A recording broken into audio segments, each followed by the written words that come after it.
C'était au printemps, c'était le début des petites fleurs et avec ma fille on s'est mis à faire des petits dessins, des gribouillis et à inventer des formes et donc elle me montrait comment elle faisait des fleurs et moi comment je faisais les miennes et puis ça m'a mis dans un bon mood pour cette création-là.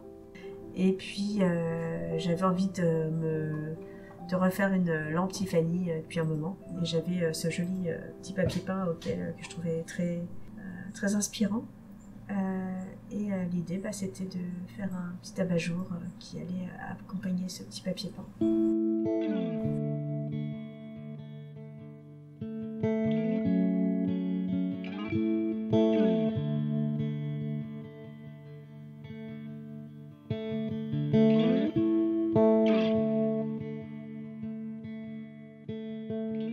Donc, une lampe Tiffany, c'est quelque chose que j'avais fait il y a très longtemps, quand j'étais en formation, il y a une quinzaine d'années, j'en avais fait qu'une. Et je m'y étais jamais confrontée à nouveau depuis.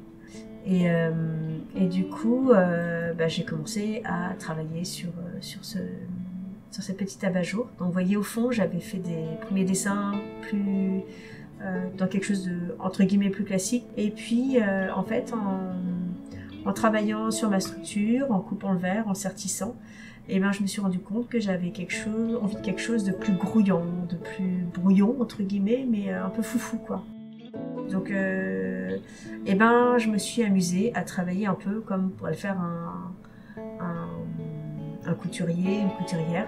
Je suis presque plus artistique quelque part parce que je me laissais un peu prendre par le fil. Voilà. Donc, les gestes, vous les voyez, là je suis en train de poser sur mon abat-jour avec des petites épingles là, et je suis en train de composer au fur et à mesure la sculpture, parce que j'ai envie d'appeler ça une sculpture pour le coup.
Vous voyez, chacune des pièces est coupée. Et puis là, elle est sertie avec un petit ruban de cuivre. Et entre-temps, elle est meulée, bien sûr. Et je recompose mes petites fleurs comme ça au fur et à mesure.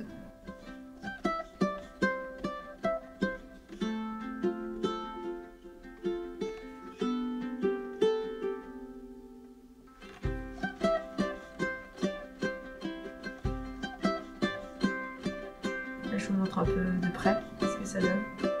Donc, vous voyez, j'ai assemblé les petites pièces les unes après les autres. Piquées.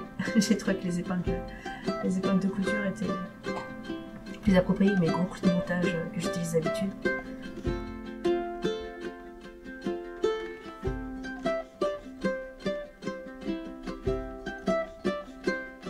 C'est assez réjouissant de mettre mes rouges à côté de mes verts, mes oranges. Et encore là, j'ai pas la lumière du jour, donc il faut que j'imagine comment ce sera sans ce fond blanc derrière, mais avec de la lumière derrière. C'est pour ça que vous m'avez vu précédemment mettre de lumière, l'enlever, la lumière, la mettre, l'enlever. L'ensemble est fixé avec des petits points dans un premier temps pour que ça se maintienne tout simplement. Et c'est seulement après, une fois que la création sera un peu plus aboutie, que je viendrai sertir l'ensemble. Et ça, j'ai pas eu le temps de le faire et de le filmer.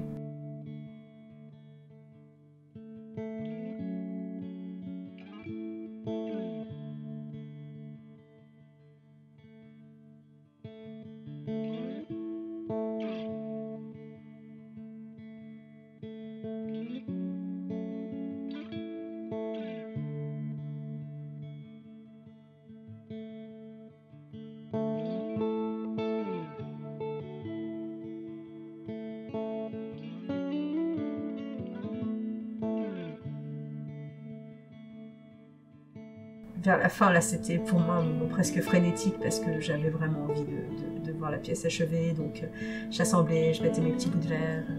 J'étais vraiment pressée de voir ça en lumière. Et puis, vous voyez, je me suis amusée à laisser des jours, ça, je pense que vous l'avez percuté, mais aussi à passer des fois comme les morceaux de verre étaient assez allongés, notamment les feuillages.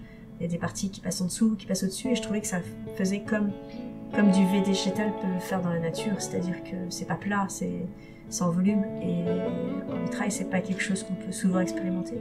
Et je trouvais que ce support-là me permettait de le faire, et je crois que c'est ce qui m'a beaucoup plu dans cet abat-jour, personnellement.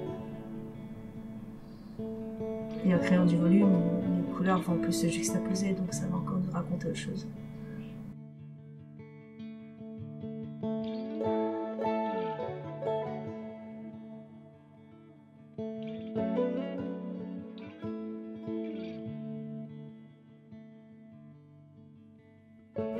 Je crois que je la trouve kitsch, drôle et en même temps affinée. J'aime beaucoup cette lampe. Voilà. Si vous voulez que je travaille une création de ce type pour vous, ou que je vous fasse un vitrail ou une peinture sur verre, n'hésitez pas à me contacter via ma fiche contact sur mon site internet. Il y a tous les liens dans la barre de description. Et puis aussi abonnez-vous pour voir les prochaines vidéos. J'en publie en principe une par mois et j'essaie de m'y tenir. Voilà. Un grand merci pour votre soutien et puis vos petits likes, etc. Ça encourage et ça permet d'aller plus loin. Et merci. Au revoir.